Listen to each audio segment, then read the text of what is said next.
Brasil Cidadão. Sempre trazendo notícias da atualidade, do Brasil e do mundo. Olá, bom dia. Eu sou Joel Scala e começa agora o Brasil Cidadão, um programa do Observatório do Terceiro Setor. Na pauta do programa de hoje, o colapso da educação no Brasil. Uma pesquisa do Unicef revelou que mais de 5 milhões de crianças e adolescentes brasileiros tiveram seu direito à educação violado em 2020. Deste total, 1,39 milhão não estavam frequentando as aulas, seja no presencial ou no online, enquanto mais de 4 milhões não tiveram sequer acesso às atividades escolares. Para falar sobre o assunto, nós recebemos o Lucas Rogenburger, que é líder de Relações Governamentais de Todos pela Educação. A Laura Godinho Lima, professora associada à Faculdade de Educação da Universidade de São Paulo e pesquisadora em ano sabático no Instituto de Estudos Avançados da USP. Você vai conferir as notícias do mundo com a repórter Ana Paula Loureiro, da Rádio ONU, direto de Nova York. Os destaques do site do Observatório do Terceiro Setor, com a repórter Isabela Alves, e a participação especial do jornalista Franklin Valverde. Bom dia, Franklin. Bom dia, Joel, bom dia, Lucas, bom dia, Laura, e bom dia a você que está em sintonia com o Brasil Cidadão. Olha, teve um acontecimento na semana passada, Franklin, que eu quero repercutir com você. A declaração da Xuxa a respeito do sacrifício dos animais, com experiências, né, que a indústria da beleza faz, e ela sugeriu que isso fizesse com os presidiários que estão condenados com mais de 30 anos de cadeia. A imprensa não abordou isso, mas que declaração, hein, Franklin? Foi uma declaração infeliz, né? Eu acho que essa declaração acaba remetendo sempre ao período nazista, né? No qual os presidiários sempre eram utilizados para experiências científicas, ditas científicas, sem ter, digamos, a anuência dessas pessoas que queriam participar disso, né? E aí nessa fala da Xuxa, parece que inclusive ela já até se retratou, né, da infelicidade dessa fala, tem um componente racial muito forte aí por trás, né? Porque no caso do sistema presidiário brasileiro, a sua maioria é composta por negros e pardos, né? Então aí você percebe também aí que tem um componente, né, preconceituoso aí, que achar dessas pessoas, né, tudo bem, tá preso mesmo, lá faz o que bem entende. Não é assim, né? Eu acho que as mesmas vacinas hoje estão sendo testadas, a de Covid, as pessoas que recebem essas vacinas para fazerem os testes, elas aceitam isso. É consentida essa participação, tá? Jamais obrigatória, né? Dessa forma de se colocando isso, na história mundial, isso existiu durante o período nazista na Alemanha. Ainda bem que ela se retratou, mas o mais grave é que muita gente no nosso país pensa como ela, né? É isso que é mais terrível, né? Entre janeiro e março, as escolas públicas particulares de São Paulo registraram mais de 4 mil casos confirmados de Covid-19 e a morte de 21 pessoas entre alunos, professores e funcionários. Em decorrência da doença, ao todo, foram registrados 24.345 casos suspeitos de coronavírus nas unidades escolares. A maioria dos casos confirmados, 59%, está em escolas estaduais, seguidos pelos colégios particulares, 37%, e pelas unidades municipais, 3%. Dos 21 óbitos, 19 são de servidores e 2 de alunos. Entre os mortos, tinha 13 pessoas com doenças crônicas consideradas com comorbidades, e 8 não. Os dados são da Secretaria Estadual de Educação. Bom dia, Lucas. Seja muito bem-vindo ao nosso programa. Bom dia, Joel. Bom dia, Franklin. Bom dia, professora Laura. Um prazer estar aqui com todos vocês, todos os nossos ouvintes. Para discutir o colapso na educação brasileira, você começaria como, Lucas? Como a gente reverte esse cenário? É importante a gente fazer um diagnóstico preciso de onde a gente está e por que a gente está. O Brasil já tinha fragilidades estruturais antes da pandemia, e o que a gente vê na pandemia é que essas situações se aprofundam e, infelizmente, levam para situações ainda mais precárias, ainda mais perigosas para as nossas crianças, jovens, professores. Quando a gente olha para a atuação do governo federal nesse governo, é uma atuação muito apática, muito distante, muito descoordenada. E é um momento em que estados e municípios, especialmente os grandes responsáveis ali pela oferta na educação básica, mais precisariam de suporte. E quando a gente vai olhar, a gente tem redes educacionais que estão fazendo o pacote completo, que eu costumo dizer, estão oferecendo plano de ensino tutorado, enviando material didático, estão oferecendo pacote de dados, estão fazendo tudo que dá para fazer no ensino remoto, aula pela televisão, rádio, tudo, mas você tem aqueles que ainda nem entenderam direito o que precisa ser feito e que estão com dificuldade para se planejar e para dar uma resposta à pandemia. Isso só falando sobre ensino remoto. A gente ainda tem toda a questão de preparar as escolas e criar, implementar protocolos que sejam adequados para garantir que a retomada, no momento que a retomada tiver que acontecer, seja segura. Isso é uma missão hercúlea, extremamente difícil. Como você falou alguns dos números, a gente precisava das escolas mais preparadas. A gente não podia ter profissionais de educação com comorbidade dentro da escola, por exemplo. Então, tem uma série de outros fatores de uma operação que é muito complexa. E o que a gente tem dito muito é que a gente esperava do governo federal uma outra postura, a gente precisava de uma outra postura do governo federal, porque temos 5.570 municípios com capacidades institucionais diferentes e que precisavam desse apoio do Ministério da Educação no sentido de criar bem os protocolos, de dialogar, montar programas de apoio, repassar recursos para as escolas, criar linhas de recursos específicas para a adaptação dos espaços escolares, melhorar a ventilação. Ou seja, tem uma missão muito grande que precisa ser feita e ela não pode ser feita por cada um separado. A gente precisa de colaboração, de cooperação e de coordenação nacional. E, infelizmente, não é o que a gente tem visto até agora. Bom dia, professora Ana Laura. Seja muito bem-vinda ao Brasil Cidadão. Bom dia Franklin, Joel, Lucas, obrigada pelo convite, é uma satisfação estar aqui com vocês hoje.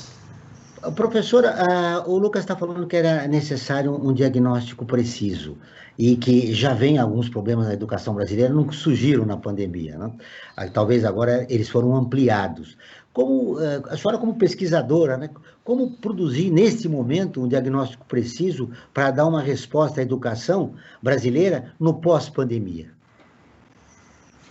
É uma pergunta importante e desafiadora.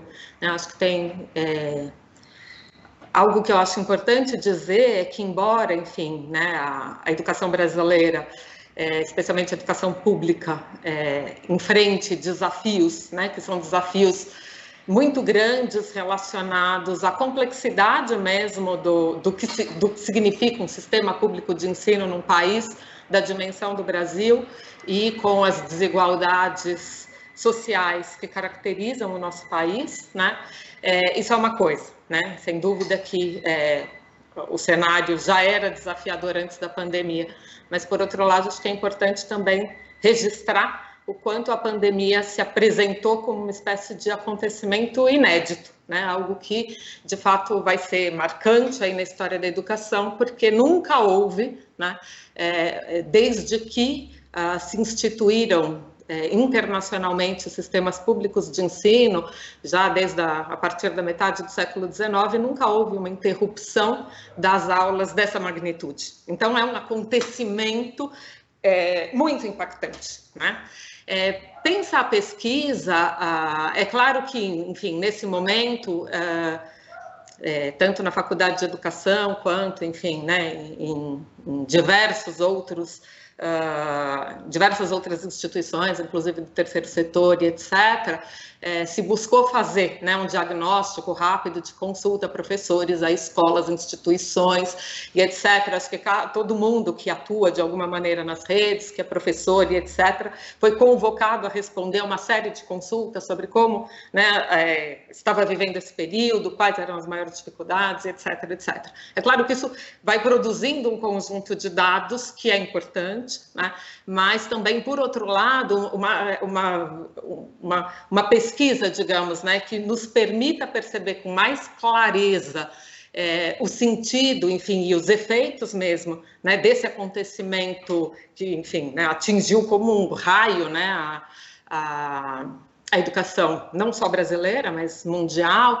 Acho que isso a gente só vai conseguir ver mesmo com clareza quando tiver uma possibilidade de enxergar com uma certa perspectiva um pouco mais adiante, né, de modo que se tenha, inclusive, tempo de processar uma quantidade de informações que até, enfim, coletar esses dados por meio de formulários e etc., isso vem sendo feito. Há muito disso, né? Agora, a questão é que, ao mesmo tempo em que leva tempo para processar e para ter, digamos, né, para que esse conjunto de dados produza, digamos, um quadro que seja um quadro minimamente claro, né, daquilo que está se passando, com toda a diversidade, né? A gente acha que é importante pensar na imensa diversidade e heterogeneidade das situações, dos casos, quando a gente pensa num país da dimensão do Brasil, né? Então, acho que isso, de fato, vai levar tempo, né? Acho que, de certa forma, em parte, aquilo que pode ser feito nesse momento pode ser apoiado nesses dados. Em parte, precisa ser feito antes mesmo de que a gente tenha, né, resultados sistemáticos de pesquisa, confiáveis e etc. disponíveis, né? A gente está, num certo sentido, atuando com esse senso mesmo de emergência, de ter que atuar mesmo sem ter todos os dados que a gente gostaria, enfim, disponíveis, consolidados. Falando de dados, Lucas, há especialistas que não concordam com a interrupção das aulas na escola pública, pelo papel que ela representa, principalmente para a população vulnerável, que vê na escola também uma forma de se alimentar, as crianças de se alimentarem, e porque elas não têm condições, por exemplo, de acompanhar as aulas online. Você concorda?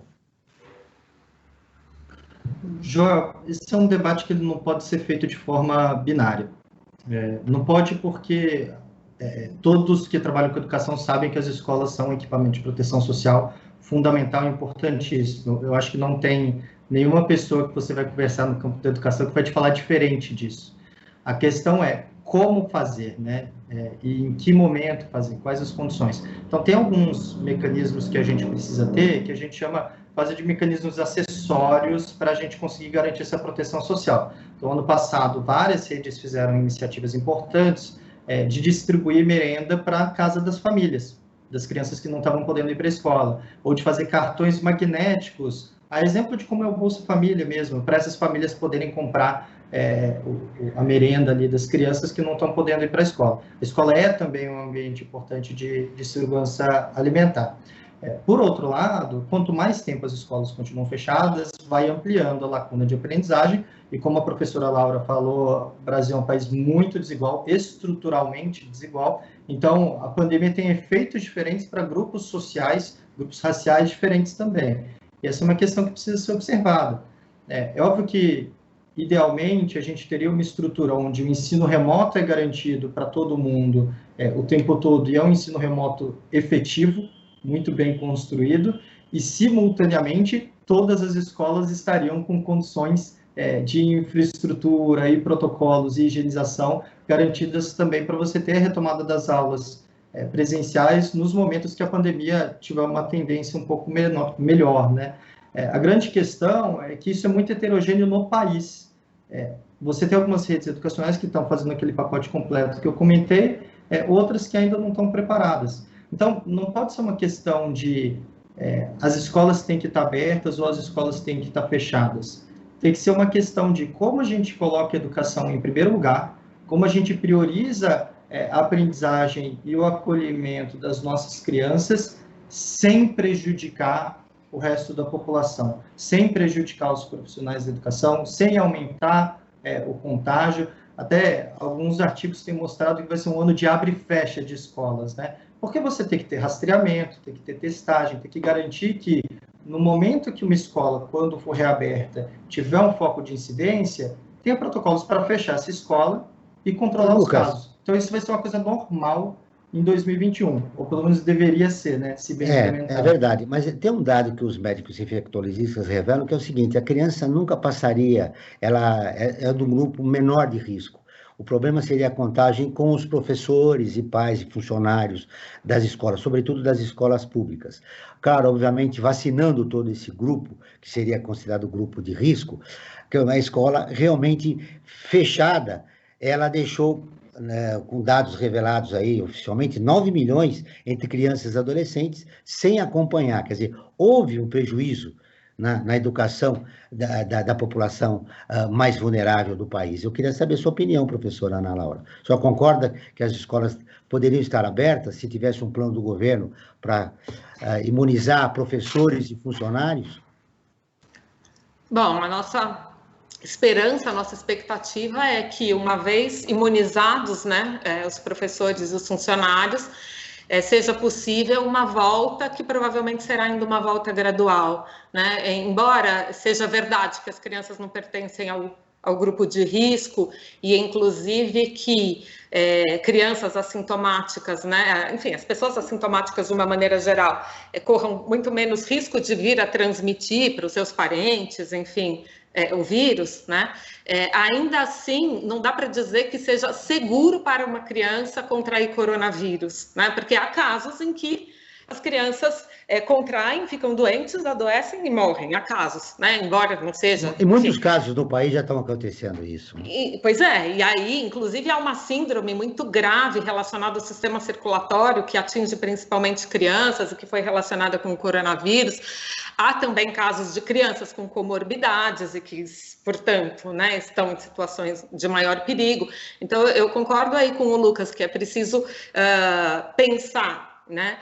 E sem dúvida nenhuma, né, as escolas estão fazendo muita falta, né, a possibilidade, né, não só por uma questão da segurança alimentar das crianças, mas porque a escola, ao digamos, se constituir como um espaço protegido, seguro, né, para a permanência das crianças por uma parte do dia, ela também é importante, inclusive, como fator de equilíbrio das relações afetivas na família, né, porque as famílias, sobretudo as famílias que estão enfrentando um estresse mais agudo, em função das dificuldades econômicas e etc., acumular isso com o encargo do cuidado e da educação das crianças é alguma coisa que tem submetido, né, a sociedade, as famílias, a uma pressão muito violenta, e isso tem repercutido, inclusive, na segurança emocional e física das próprias crianças, né? Acaba sendo um fator de risco nesse momento, num momento de tanto estresse para as famílias, né? Especialmente para as mães e especialmente para aquelas que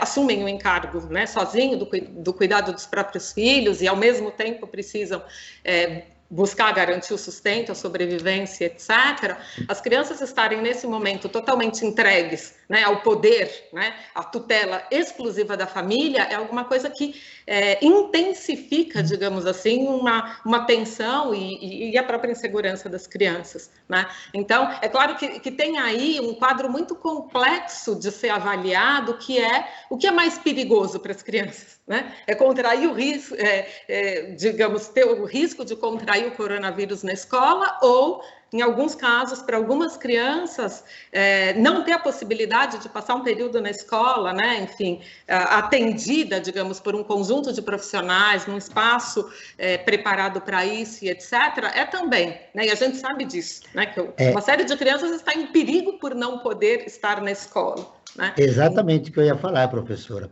As crianças da população vulnerável, de baixa renda, não ficam na rua, né, durante esse isolamento social. Agora ou em casa, sozinhas, tendo que cuidar de si próprias, tendo às vezes que cuidar dos irmãos menores, cozinhar, fazer coisas, inclusive, que põem em risco a sua própria também integridade. O risco ela de ficar em casa, ou na rua, ou na escola, aí teria que se pesar, por isso que nós estamos ouvindo dois especialistas a respeito do assunto. Pois agora, e a situação, assim, é um conjunto, quer dizer, não dá para dar uma resposta, né, para todos os casos, porque realmente em cada situação as coisas se apresentam de uma maneira diferente, né? E aí a dificuldade do momento... São as escolas públicas, né? Que realmente... Mesmo no âmbito das escolas públicas é uma imensa diversidade, né? Em termos de populações mais vulneráveis atendidas, populações menos vulneráveis, populações que contam atualmente, enfim, crianças que têm a possibilidade de contar até com a atenção integral da mãe, mas em alguns casos porque a mãe precisou abrir mão do emprego para poder cuidar das crianças ou porque ficou desempregada. Quer dizer, essa mãe, por mais que ela esteja disponível integralmente para cuidar da criança, ela não está, digamos, do ponto de vista emocional, do ponto de vista mental, inclusive nas melhores condições para se encarregar do cuidado e da educação dessas crianças. Né? Então, acho que tem um conjunto muito grande aí de dificuldades. Agora nós vamos interromper nossa entrevista para ouvir a Rádio ONU, parceira de conteúdo do Observatório do Terceiro Setor, com a matéria. OMS alerta para o crescimento perigoso da Covid no Brasil e pede a todos medidas de prevenção. A Ana Paula Loureiro, de Nova York, tem as informações. A Organização Pan-Americana da Saúde, a OPAS, alertou para a terrível situação no Brasil devido à pandemia de Covid-19. Falando a jornalistas em Washington, a diretora-geral da agência, Carissa Etienne, afirmou que o vírus continua crescendo perigosamente em todo o país, com casos e mortes aumentando e a ocupação de leitos de UTI chegando ao limite em muitos estados. It is critical for all Brazilians to adopt the preventive measures. Para a chefe da OPAS, é fundamental que todos os brasileiros adotem as medidas preventivas que estão sendo colocadas em prática para desacelerar a transmissão do vírus.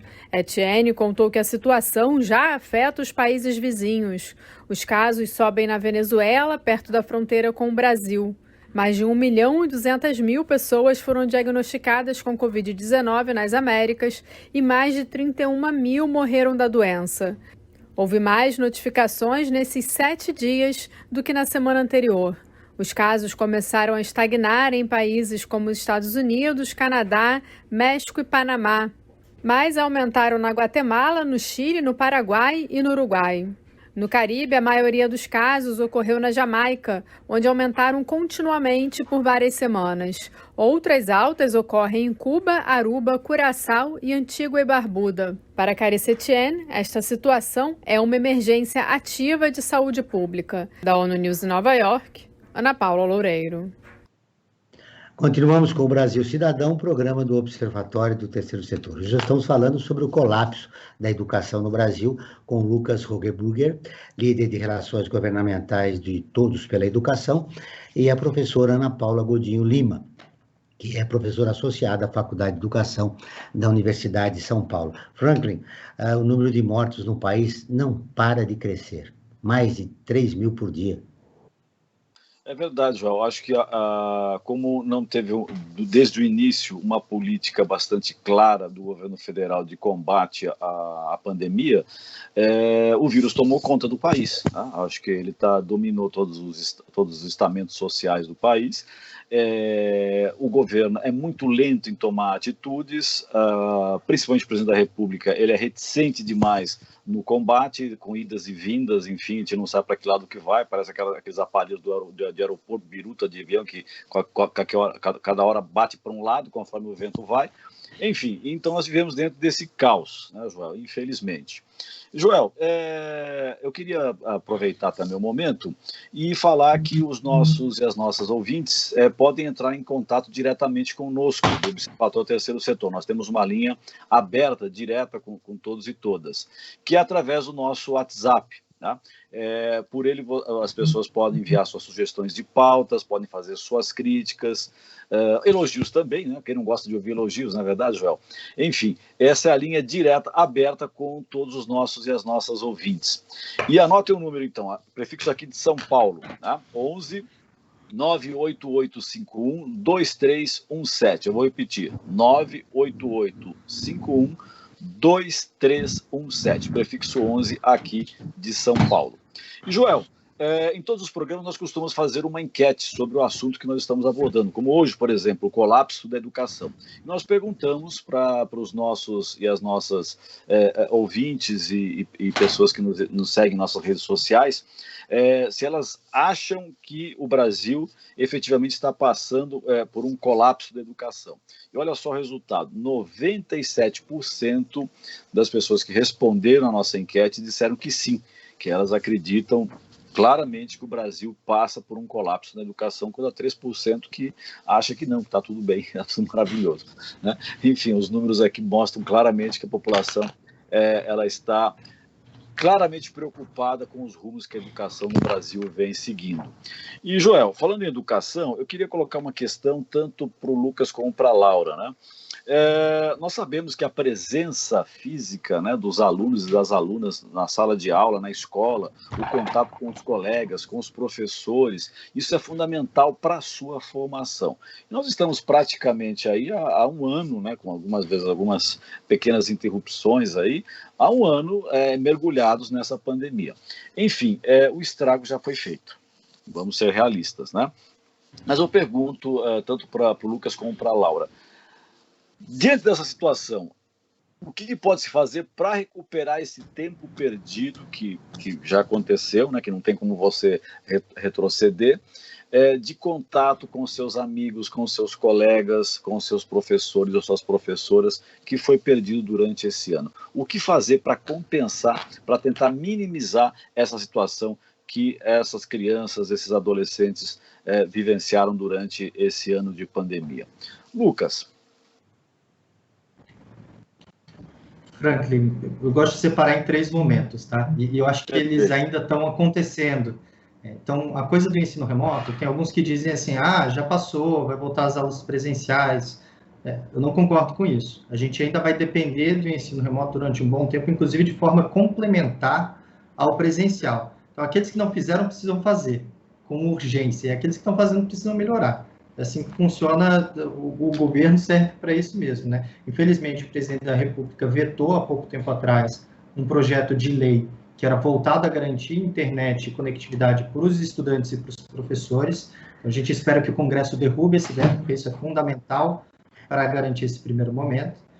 A gente tem o segundo momento. Lucas, esse primeiro momento, desculpe de interrompê-lo, o presidente Jair Bolsonaro, sem partido, vetou em caráter integral esse projeto que previa um repasse de 3,5 bilhões da União para os estados para que melhorasse a internet e a conectividade no ensino básico.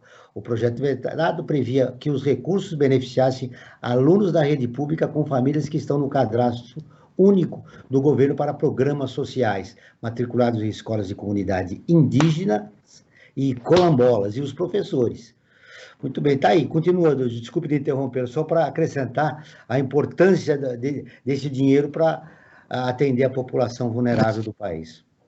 Perfeito, João, foi ótimo. Inclusive, o recurso era previsto do orçamento de guerra, então ele não teria nenhuma complicação fiscal de teto de gastos, etc., como alguns alegaram, que o governo não se movimentou, e quando se movimentou, foi essa situação do veto integral que a gente viu, que é muito ruim. O segundo momento é a gente pensar o que a gente faz agora para além do ensino remoto. Então, nós temos cobrado, quando a gente fala de prioridade para a educação, é que as autoridades façam tudo o que é necessário para garantir que os espaços escolares, para garantir que os protocolos, para garantir que as condições de trabalho estejam em ordem para você poder ter escolas abertas. Lógico que dialogando com a situação sanitária. Então, a gente não vai pegar uma situação sanitária horrorosa e falar, não, a escola tem que ficar de qualquer forma. Então, Secretaria de Saúde e Secretaria de Educação precisam dialogar para fazer esse segundo momento, e as escolas abertas têm vários formatos possíveis para isso, ninguém está defendendo também, olha, todo mundo na escola agora, nesse momento, independente das condições. A gente tem que garantir todas as condições de testagem, de rastreamento, de ventilação, de protocolos, e isso pode ser gradual, inclusive priorizando determinados grupos de estudantes que são estudantes mais vulneráveis, ou em idades que têm menos contágio, ou que estão numa situação de risco dentro de casa. Como a professora Laura falou, a gente tem situações em casa que são de abuso, de violência doméstica, de trabalho infantil, que são muito complicadas e que esse equipamento público, que é a escola, tem um papel fundamental em prevenir isso. E aí toda a questão da socialização que Franklin falou é fundamental. Tem um estrago que está feito, tem sim, principalmente porque as respostas foram muito heterogêneas. Mas mesmo que todas as respostas fossem perfeitas, é uma pandemia. Então, o estrago está feito no mundo inteiro, não é só no Brasil, né?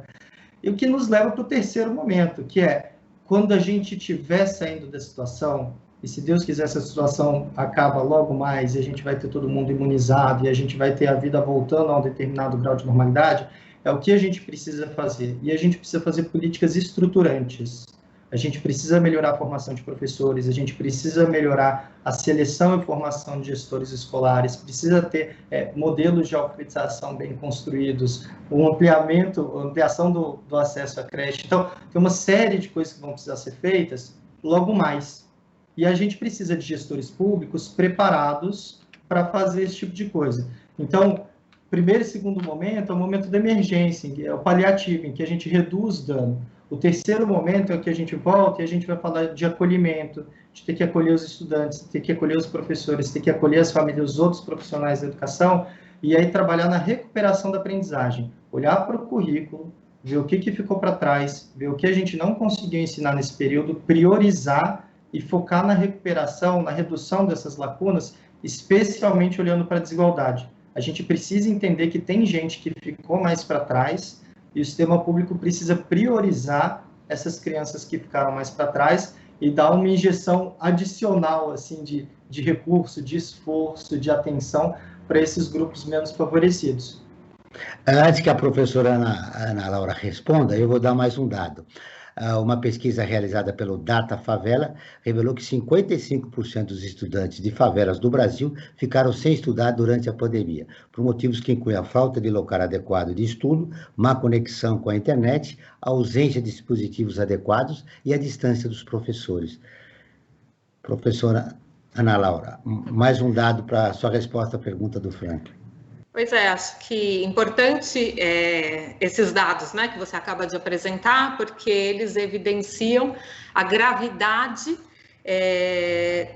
do veto ao projeto que justamente tinha em vista, né, minimizar essa discrepância, digamos assim, né, essa desigualdade no que diz respeito às condições de acesso à escola, né, a escola na medida em como a escola tem podido trabalhar atualmente, que é a distância, né? Então, acho que isso só evidencia que, de fato, a educação não é, de maneira nenhuma, uma prioridade, né, do governo federal atualmente, né? Porque, quer dizer, quando aquilo que é possível fazer, né, que a gente já entende que é insuficiente, né, porque o ensino remoto, ele não, digamos, ele não supre, né, todas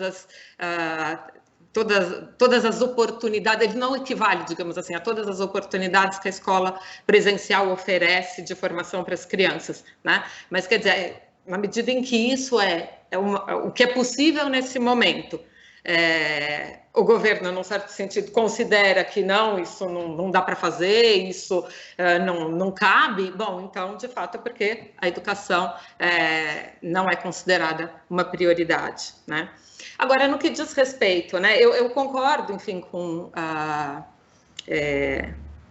os pontos apresentados aí pelo Lucas, mas queria talvez me demorar um pouquinho mais sobre o tema dessa questão, né, do estrago já foi feito, as crianças passaram um ano fora da escola e, enfim, como é que vai ser possível no momento em que, né, for possível o retorno à escola presencial e etc., como é que a gente vai fazer para recuperar o tempo perdido?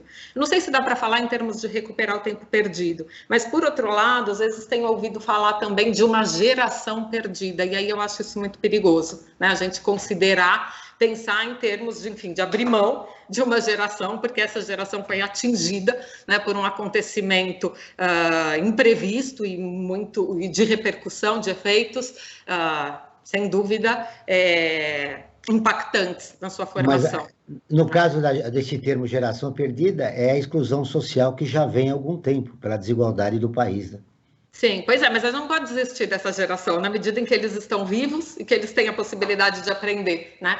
Como professora, como educadora, a gente não pode considerar, bom, talvez, né, do ponto de vista de um discurso econômico, de um discurso político, isso faça algum sentido falar nesses termos, mas como educadora, acho que isso simplesmente não dá para pensar, né, em renunciar a uma geração que está aí, está viva, tem condição de aprender, né? E o que a gente precisa fazer? O que é o sensato fazer, né?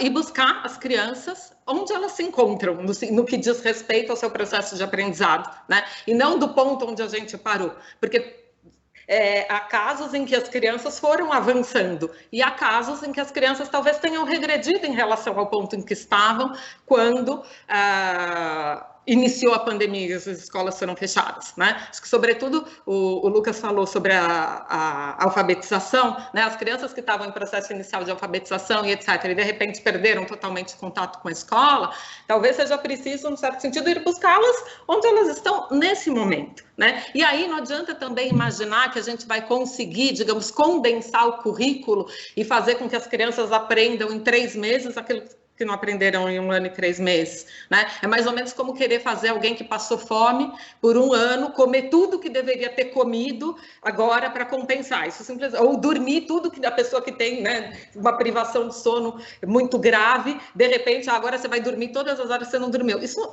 simplesmente do ponto de vista, né, do funcionamento do ser humano, isso... E não teria que levar em consideração também, professor, a qualidade do ensino à distância que essas crianças estão recebendo, as que podem?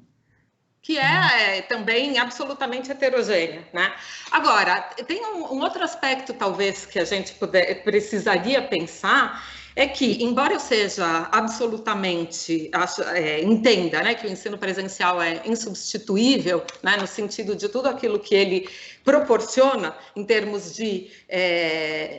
digamos, do encontro contínuo ao longo do ano inteiro, no qual um grupo de adultos preparados, né, de educadores, que são profissionais preparados para isso, se encarregam ao longo de um ano inteiro daquele mesmo grupo de crianças que se encontra em horários regulares, no mesmo espaço ao longo do ano inteiro. Isso é, digamos, uma característica do funcionamento da escola, que é alguma das coisas que faz da escola uma instituição muito potente, né, para a formação dos alunos. Essa possibilidade dessa continuidade no tempo e no espaço, num espaço que tem, digamos, como prioridade promover a formação das crianças. Não tem nenhuma instituição, né, que substitua isso, que proporcione isso. A educação, os recursos tecnológicos, a internet, a possibilidade de acessar conteúdo pela internet, etc., não substitui essa característica fundamental da escola, que é garantir um tempo e um espaço prolongados, contínuos, ao longo do ano inteiro, no qual o professor acompanha aquela turma, que se relaciona entre si, naquele momento, naquele espaço.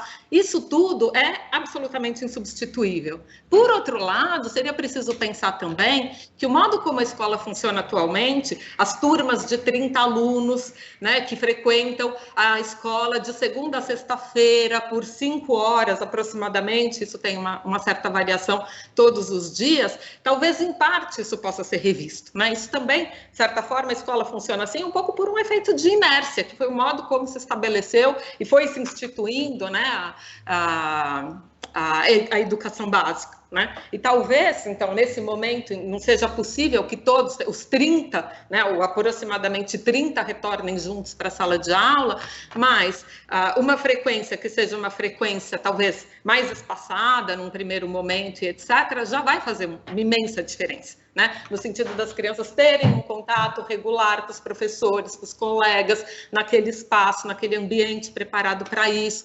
Então, acho que, enfim, é possível pensar, inclusive, em função, né, do conhecimento que foi adquirido pelos professores de uma maneira assim, sob muita pressão, muita angústia, muita incerteza, né? Mas a verdade é que os professores, ao longo desse tempo, eles não ficaram congelados também, petrificados, né? Eles fizeram e têm feito um imenso esforço de, enfim, né, se apropriar dos recursos da tecnologia, etc., para, de alguma maneira, poder acessar, enfim, né, entrar em contato com seus alunos. E esse conhecimento é um conhecimento que não vai se perder, pelo contrário, né, e que poderá ser aproveitado para se pensar em outras maneiras de estruturação da rotina escolar, dos horários, né, e mesmo eventualmente da reestruturação dos grupos de alunos, de modo a tornar possível e até talvez melhor a experiência escolar de todos, né? Muito bem, agora nós vamos chamar a repórter Isabela Alves com as principais notícias do portal do Observatório do Terceiro Setor. Olá, Isa, bom dia. Bom dia, Joel, bom dia, Franklin, bom dia aos convidados e ouvintes. Hoje eu trago as notícias mais acessadas do nosso portal. A primeira delas fala sobre pobreza menstrual, pois 1 em cada 4 jovens brasileiras não tem acesso a absorventes. A ONU também estima que 1 em cada 10 meninas no mundo se ausenta da escola durante a menstruação. Outra notícia é sobre Portugal, que criou um delivery de livros gratuito na pandemia. Os cidadãos podem pegar emprestadas até 5 obras das bibliotecas municipais, entre romances, livros didáticos, CDs e DVDs. E para encerrar, nós temos a notícia de que a mulher mais velha do mundo irá carregar a tocha nas Olimpíadas de 2021. Aos 118 anos, Kemi Tanaka irá participar do início do revezamento da tocha olímpica, que ocorrerá a partir do dia 25 de março, e ela irá transportar o objeto por 100 metros com auxílio de uma cadeira de rodas. Essas são as notícias da semana, mas para ficar por dentro de outras novidades do Brasil e do mundo, basta acessar o nosso portal, observatório3setor.org.br. Obrigado, Isabela. Você volta na próxima semana. Até lá. Obrigada. Siga o Observatório Terceiro Setor nas redes sociais e acompanhe informações do Brasil e do mundo sobre direitos humanos e causas e projetos sociais. No Instagram, @Observatório 3 Setor, no Facebook, facebook.com/Observatório 3 Setor. Nossos programas de rádio também estão disponíveis no canal do YouTube do Observatório. Lá você também encontra lives, entrevistas e quadros de Como Você Sabia e Você Conhece, que mostram aspectos ignorados da história e refletem sobre a sociedade. Basta buscar Observatório 3, numeral, Setor. Repetindo, Observatório 3, numeral, Setor. Muito bem. A pandemia tirou ao menos 60 mil pessoas do EJA, Educação de Jovens e Adultos. Somente no estado de São Paulo, historicamente marginalizadas pelas políticas educacionais, essa modalidade de ensino ficou ainda mais fragilizada com a suspensão das aulas presenciais e os efeitos econômicos e sociais da pandemia nos alunos. Só nas escolas estaduais, o número de matrícula desta etapa caiu 31% de janeiro do ano passado para o mesmo mês de 2021, com a saída de 56.700 alunos. As matrículas na EJA vêm caindo ano a ano pelo país. De 2010 a 2019, a queda foi de 30%, passando de 4.200.000 pessoas para 3 milhões de alunos. Contudo, o público potencial para essa etapa é muito maior do que o país já teve. Tem 11 milhões de pessoas de 15 a mais que não são capazes de ler e escrever, nem ao menos um bilhete simples. Olha, mais notícia ruim com essa realidade, Lucas. Como nós, aí voltamos à questão do diagnóstico, olha o grande desafio que a educação tem no país. Né? Nós temos um número expressivo de analfabetos funcionais no Brasil, que agora, com a pandemia, essa situação veio se agravar. Só para lembrar uma informação da ISA, que publicada no Observatório, no nosso portal, poderíamos importar, né, de Portugal essa iniciativa. Algumas iniciativas educacionais seriam fundamentais neste momento, onde não existem as aulas presenciais. Joel, eu achei ótimo, assim, quando ela falou, eu falei, gente, era uma coisa que seria super implementável aqui, né? A gente tem mecanismos para fazer isso, a gente já tem biblioteca virtual, mas eu acho que tem uma coisa importante dizer de estudos, sabe, Joel? Que quando a professora Laura estava falando no começo, eu me toquei, assim. Quando a gente fala da pandemia, 90% a gente está falando sobre os problemas, sobre os desafios. E é importante que a gente faça isso porque a gente está no modo emergência. A gente tem que resolver problema e tem que resolver agora, e às vezes não vai ter todos os dados, e a gente tem que trabalhar. Por outro lado, é muito ruim o discurso de terra arrasada na educação. A educação brasileira melhorou muito nas últimas 4 décadas, muito mesmo, em termos de acesso, em termos de permanência, em termos de melhorar a distorção, idade série, né? Então, aqueles estudantes que estavam na escola, mas estavam com uma idade muito diferente do que deveriam estar para o que elas estão fazendo ali. Então, eu estou trazendo isso para dizer que a gente tem ótimas iniciativas na educação. Na EJA, a gente teve avanços ao longo do tempo, inclusive de outros modelos de EJA que foram dialogando melhor com o que a população nessa faixa etária precisa, inclusive algumas coisas novas de EJA profissional que são ligadas à demanda que essas pessoas têm de profissionalização ao mesmo tempo também de alfabetização, da conclusão da educação básica. A gente precisa retomar. Então, quando eu falo daquele terceiro momento, que é um momento que a gente precisa olhar para essas políticas estruturantes, é olhar para esse tipo de coisa. A gente precisa olhar para o melhor que o país tem, e o Brasil tem muitos bons casos em comunidades, em escolas, em redes municipais, redes estaduais, e olhar para esses casos e tentar ajudar esses casos a serem replicados no país. As universidades, a academia tem um papel muito importante para isso, fundamental.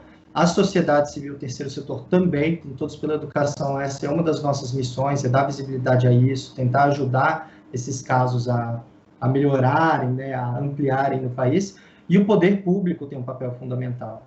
Então, quando a gente começa essa nossa conversa aqui falando sobre o governo federal, falta de coordenação, veto ao PL de conectividade para famílias, quando a gente fala que a situação é heterogênea, a gente precisa endereçar isso de uma forma estrutural. Então, hoje a gente tem projetos como o Sistema Nacional de Educação, que não é exatamente um SUS da educação, mas é a analogia mais usada para ajudar a entender, né, que ele precisa ser estabelecido para ajudar a dar um corpo e uma conversa para a educação que seja mais coordenada entre municípios, estados e governo federal. Então, esse tipo de política que eu falo que é estruturante, que a gente precisa retomar quando a situação melhorar um pouco. Por enquanto, não. Por enquanto, a gente está no momento de emergência, a gente tem que trabalhar nesse modo e tentar resolver todos os problemas que a gente está enfrentando, porque cada problema que a gente deixa de resolver é uma criança, é um jovem que está ficando para trás. Então, a gente tem que cuidar disso. Mas, para frente, a gente precisa voltar a olhar para o que dá resultado no longo prazo, precisa voltar a olhar para o que organiza a educação,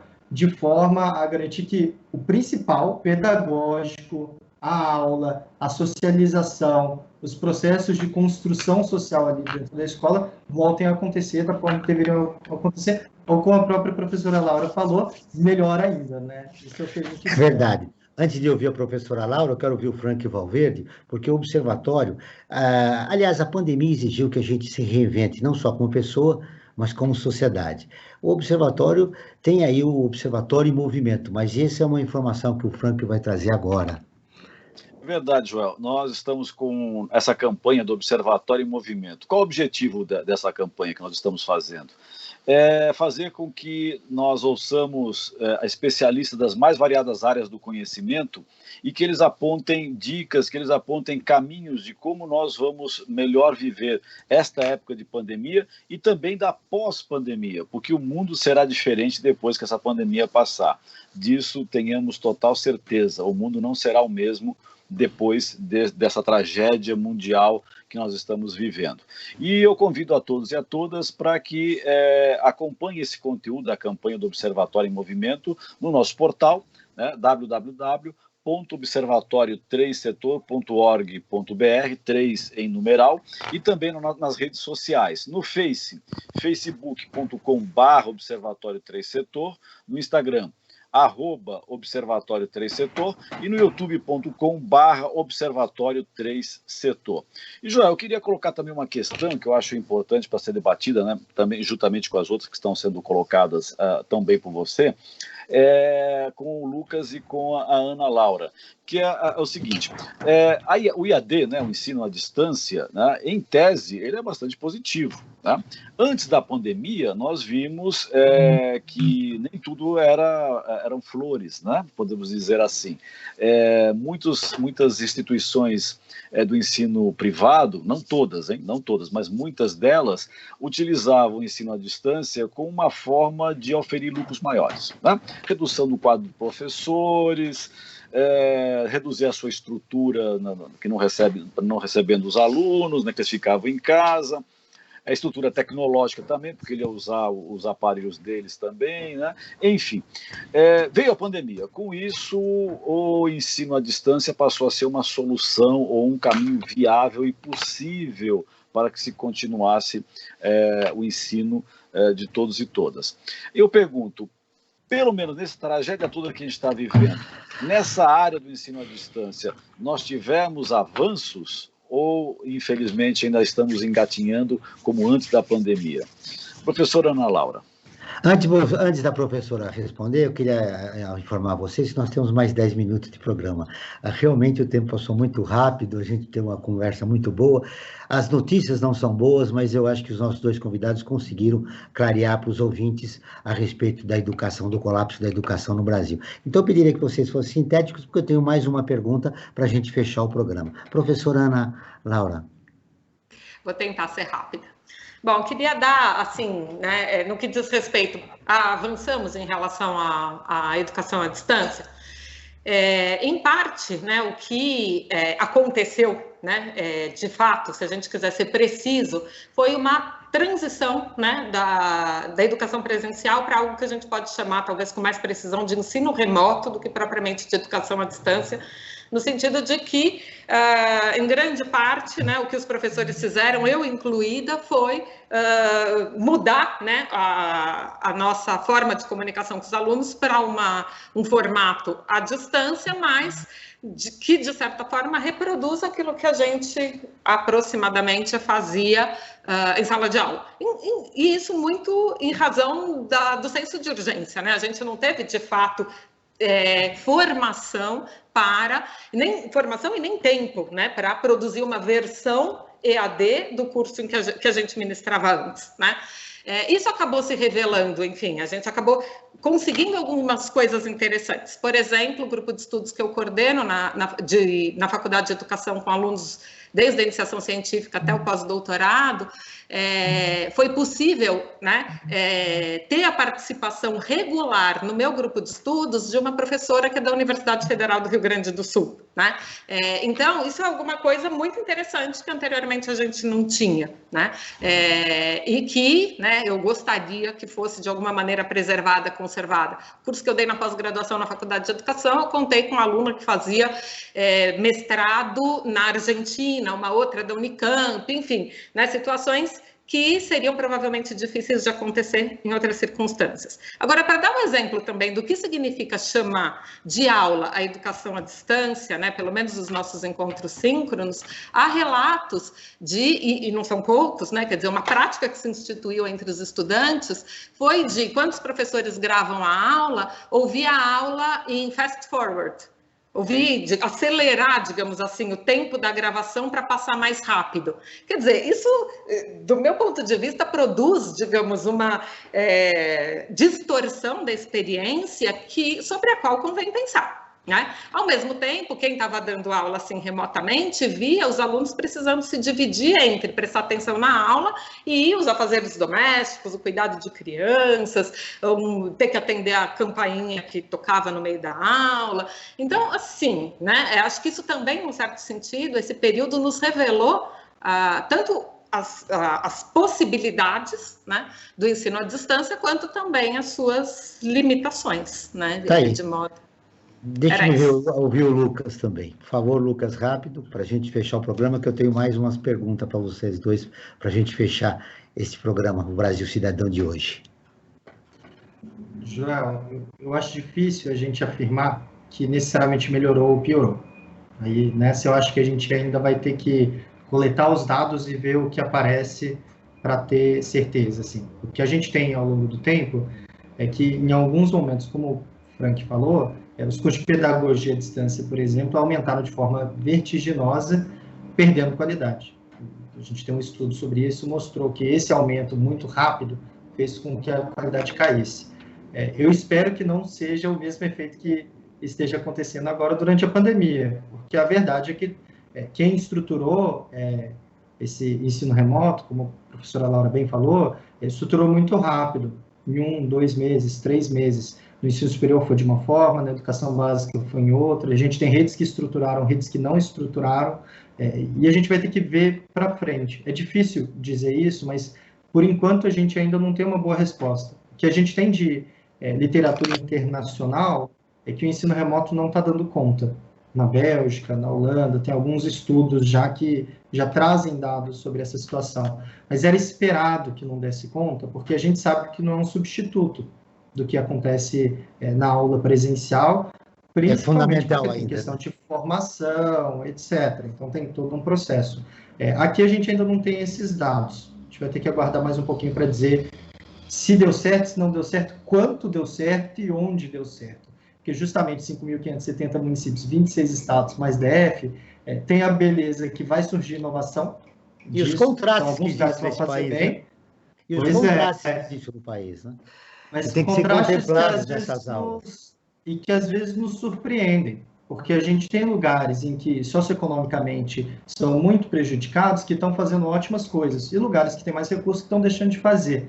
Óbvio que eu não estou defendendo nenhuma narrativa do herói aqui, que é só tentar que se consegue, dar o menino subir no pé de goiabeira para estudar. Não é isso.